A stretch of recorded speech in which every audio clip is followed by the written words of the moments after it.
नमस्कार बंधुजनों, आप सभी को मनीष मिश्रा का जोहार। जैसा कि हम लोग बात कर रहे हैं अभी आज के वीडियो में JSSC CGL की प्रतियोगिता परीक्षा के बारे में, और जैसा कि आपका क्षेत्रीय भाषा नागपुरी, इस भाषा के बारे में हम लोग बात करते हैं।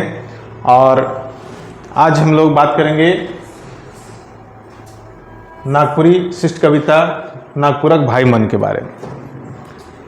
इसके लेखक कवि भीम महतो, जो पेशे से एक डॉक्टर थे, और इनका जन्म रांची जिला में गुड्डू बाजपुर में हुआ था। इनका जन्म 1940 ईस्वी में हुआ और इन्होंने डॉक्टरी के साथ साथ लेखन के कार्य में भी बहुत अच्छा संदेश दिया लोगों को। तो आइए आज इनके बारे में इनकी रचित कविता के बारे में हम लोग थोड़ा प्रकाश डालते हैं। कविता का नाम नागपुरक भाई मन। कविता हमारा है, इसका सारांश भावार्थ मैं आपको बताता चलूं कि नागपुरक भाई मन सुतल ही का लखे, एतई बेरा भेलक मुदा नींद टूटत नखे। ये कहना चाहते हैं हमारे झारखंड वासियों को कि भाइयों, तुम किस नींद में सोए हो, यानी आप अपनी जो चेतना है उसको क्यों दबाए हुए हो, उसे तोड़ो, उस चेतना को जगाओ और देखो इतना कुछ हो गया तुम्हारे साथ, तुम्हारे आस पड़ोस के साथ, तुम्हारे राज्य के साथ, देश के साथ, लेकिन फिर भी तुम्हारी चेतना नहीं जगी अभी तक। आखिर ऐसा क्यों है? हमरिन कर धन जन तेऊ मोरब भूखे, हाड़ तोड़ब हमरिन उमन जीवें सुखे। ये कहते हैं कि हमरिन कर धन जन तेऊ मोरब भूखे, हाड़ तोड़ब हमरिन उमन जीवें सुखे। मतलब कि हमारे देश में, हमारे राज्य में क्या नहीं है? सोना है, चांदी है, कोयला है, अबरक है, एल्युमिनियम है, हर चीज़ है, लेकिन फिर भी हम लोग भूखे मर रहे हैं। हमारी गरीबी बढ़ती जा रही है। क्यों? और हम लोग मेहनत करते हैं, मजदूरी करते हैं, शरीर तोड़ रहे हैं, और जो फिरंगी लोग हैं, विदेशी लोग हैं, वो हमारे मेहनत का पैसा वो खा रहे हैं। हम लोग मेहनत करते हैं, आराम वो करते हैं। देश का धन हमारा है, गरीब हम लोग हैं, अमीर वो लोग हैं। इसलिए अपनी चेतना को जगाओ। क्यों इस तंद्रा में सोए हो, कैसी नींद में सोए हो? वो नींद की चर्चा इसलिए करते हैं कि हम लोग अपनी कर्मों को, अपने आज़ादी को के बारे में सोचना बंद कर दिया है। तो हम कैसे आज़ाद हों उसके बारे में सोचने को हमें कहते हैं, उसी वही ये नींद की चर्चा का भाव है। आगे है कि हमरिन ठीन हीरा मोती भरल सोना चांदी, सैकड़ों में जीना कठिन कते मुँह छांदी। हमरिन ठीन हीरा मोती भरल सोना चांदी, जैसा कि अभी मैंने चर्चा किया कि हमारे राज्य में क्या कुछ नहीं है, झारखंड में क्या नहीं है, लेकिन हमारे देश में क्या नहीं है, लेकिन फिर भी हम लोग गरीब हैं। हम इन सैकड़ों में जीना कठिन कते मुँह छांदी, कि इतना कुछ होने के बावजूद भी हमारा जीवन कठिन है और हमें रुपया 2 रुपया के लिए भी किसी के पास हाथ फैलाना पड़ता है। हमरिन के अन्न धन हमरिन के कारखाना, जहाँ देखो तहाँ भरल हीरा के खजाना। कि हमारे देश में जो भी कारखाने हैं, मिल हैं, जितने भी निर्माण करने वाले कारखाने हैं, बड़े बड़े कारखाने हैं, वहाँ सब हम मजदूर हैं। वहाँ का मालिक तो विदेशी लोग हैं। जहाँ हीरे जैसी वस्तु को तराशा जाता है, वहाँ हम लोग मजदूर हैं। जो कि मेरा अधिकार है, वो हम मजदूर का काम करते हैं, और जिन्हें मजदूर बनना चाहिए था वो वाकई में वहाँ के मालिक बने हुए हैं। उनके तहत हम काम कर रहे हैं। तो वो हमें जगाना चाहते हैं, इस बात को बताना चाहते हैं कि अपनी मालिकाना हक को समझो। क्यों फिरंगियों के अधीन काम कर रहे हो, जी रहे हो? वो जैसे करते हैं वैसे तुम करते हो। आखिर क्यों? इससे निकलो, बाहर निकलो।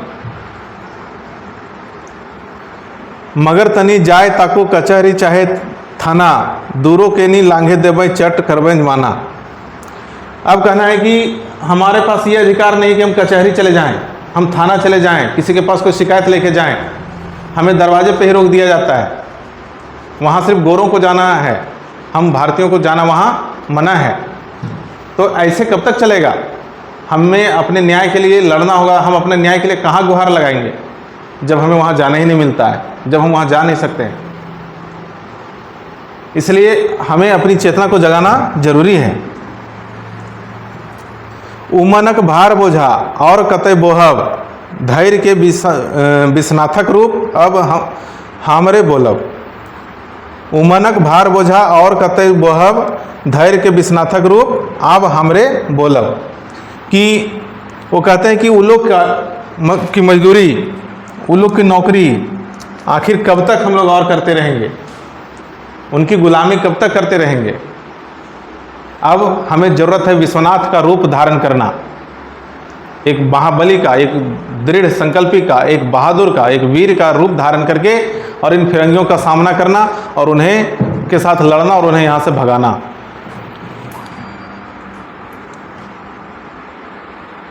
नजर आब खुल गेलक खड़ा होलक कान, चारों बटे जाइन गेलें होलक ऐलान। और ये ऐलान को, इन्होंने जो संदेश दिया, इसको सुनने के बाद सभी लोगों की आंखें खुली हैं। जो चेतना में सोए थे सबकी आंखें खुल गई हैं कि हमें क्या करना चाहिए, क्या हो रहा है हमारे साथ, क्या अंग्रेज लोग कर रहे हैं हमारे साथ। ये चेतना उनकी जागी है और जन जन तक ये संदेश फैल गया है कि हमें भी लड़ाई लड़नी अपने हक की। ताइन के सीना यापन आप धरु हथियार, सामने है खड़ा मुदय भेजूं गंगा पार। कि कहते हैं कवि भीम महतो कि अपना सीना तान के हथियार उठाओ और खड़े हो जाओ दुश्मन के सामने। आखिर उन्हें कब तक वो डटे रहेंगे? एक न एक दिन उनको हमारा देश छोड़ के और यहाँ से जाना होगा। तो हमें उनको यहाँ से भेज देना है, ऐसा ये कहते हैं भीम महतो। तो ये था कविता का सारांश। अब मैं आपको इससे जुड़े कुछ ऑब्जेक्टिव क्वेश्चंस की तरफ लिए चलता हूँ, उसको ध्यान से देखिए। नागपुरक भाई मन कविता कर कवि के है के? तो इसका जवाब होगा भीम महतो। कविता को लिखने वाले भीम महतो हैं।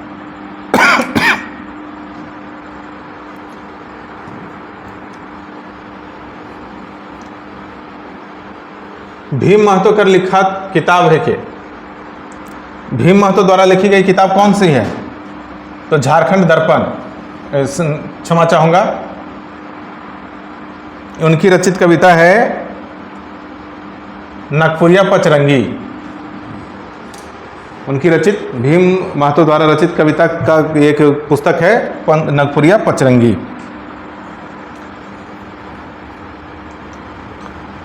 भीम महतो कर कविता मन कौन पत्रिका में छपत रहे?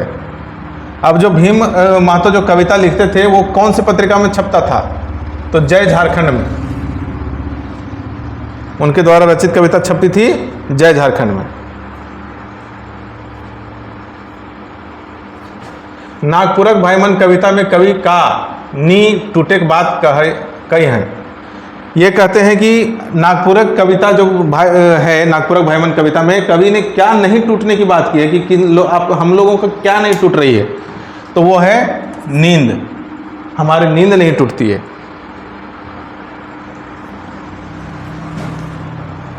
नागपुरक भाई मन कर कौन स्थिति कर वर्णन है? ये पूछते हैं कि नागपुरी भाइयों की कौन सी स्थिति का वर्णन कविता में की गई है? तो आंसर होगा सुतल, यानी हम लोग सोए हुए हैं, यानी अपनी चेतना को नहीं जगा पा रहे हैं, हम लोग भूल गए हैं अपने अधिकारों को। इसके बारे में चर्चा की गई है। नागपुरक भाई मन कविता में कवि हमरिन कर का होवे की बात कही है, यानी इसमें है कि नागपुरक इस कविता में कवि ने हमारे क्या होने की बात की गई है। तो जन धन हाड़ तोड़ मेहनती, यानी हम लोग के पास जन धन सब है और हम फिर भी हम लोग हड्डी तोड़ मेहनत कर रहे हैं, इसलिए इसमें सभी इनका आंसर होगा।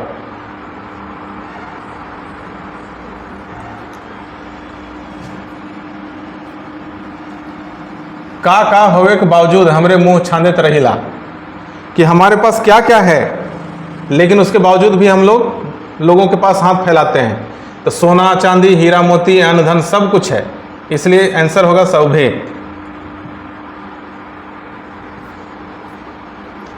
अगला है नागपुरक भाई मन कविता में कवि हमरे के दूरो नी लांघे के देवे कौन ठाव के बात है। मतलब कि हम लोग को क्या नहीं कहाँ जाना मना है, जिसके बारे में कवि ने पूछा है कि हमें कहाँ जाना मना है। तो इसमें आंसर होगा कचहरी और थाना। तो दुइयो आंसर हो जाएगा, सही जवाब हो जाएगा दुइयो।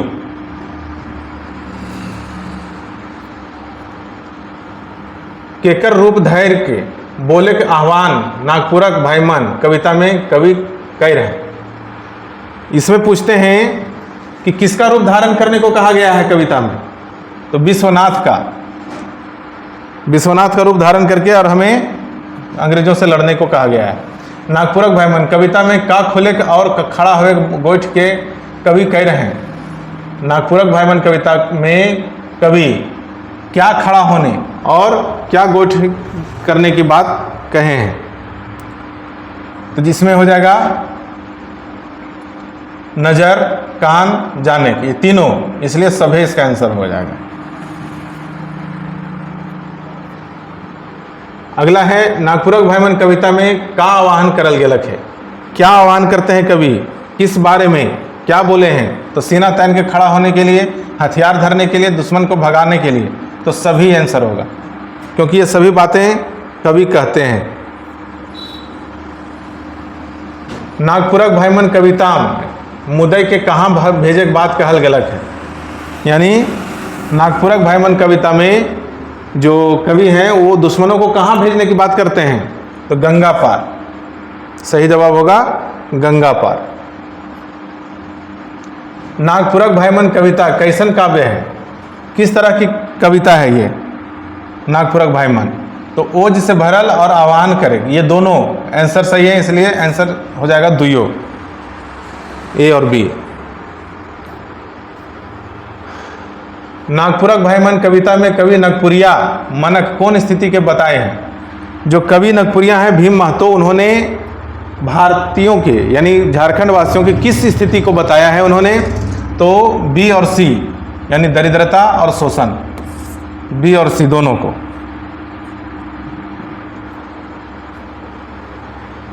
नजर आब खुल गेलक खड़ा होलक कान, चार बटे जान गए होलक ऐलान। ये पंक्ति में कौन कविता से लेल गेलक है। यानी ये जो पंक्ति है ये किस कविता में लिखी गई थी, जिससे यहाँ बताया गया है। तो नागपुरक भाई मन, इस कविता से इस लाइन को लिया गया है।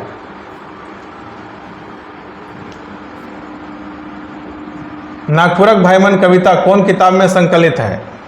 ये जो कविता है ये किस पुस्तक में लिखी गई है। तो नागपुरी कवि और उनका काव्य, इस कविता में पुस्तक में ये कविता लिखी गई है, जहां आप इसे देख सकते हैं।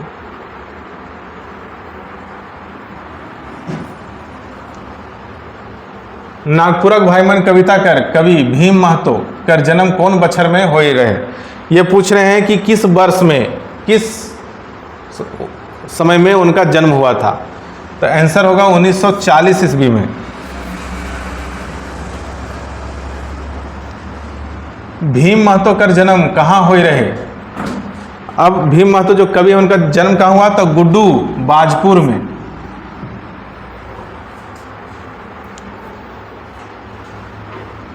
भीम महतो पेशा से क्या करते रहे, वो क्या करते थे। तो जैसा कि मैंने आपको कविता के सारांश में बताया था कि वो डॉक्टरी करते थे।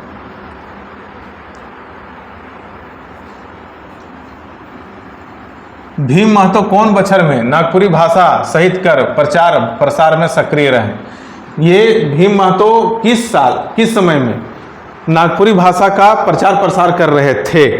तो सही जवाब होगा 1972-73 में।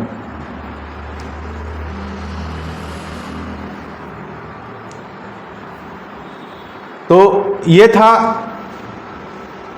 आपके इस कविता का सारांश। जो भावार्थ मैंने आपको बताया, कुछ आपको ऑब्जेक्टिव क्वेश्चंस भी बताए। इस तरह के बहुत सारे टेस्ट पेपर्स प्रैक्टिस सेट हमारे पास उपलब्ध हैं हमारे चैनल आरपी करियर क्लासेस में। मात्र 49 रुपये में आपको दिए जाते हैं और एक साथ 10 प्रैक्टिस सेट आपको दिए जाएंगे, यानी टेस्ट सीरीज दिए जाएंगे।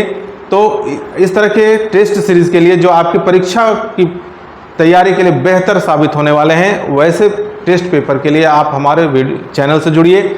और इस तरह के क्लासेस के लिए जो आपको मैं बता रहा हूँ, कविताओं को, उसके से जुड़ी सवालों को, ऐसे वीडियोस के लिए हर रोज़ हमारे साथ बने रहिए। और मैं आगे की वीडियो में भी इसी तरह के कविता, कहानी और ऑब्जेक्टिव क्वेश्चंस आपके लिए लेकर आता रहूँगा। तब तक के लिए धन्यवाद, नमस्कार।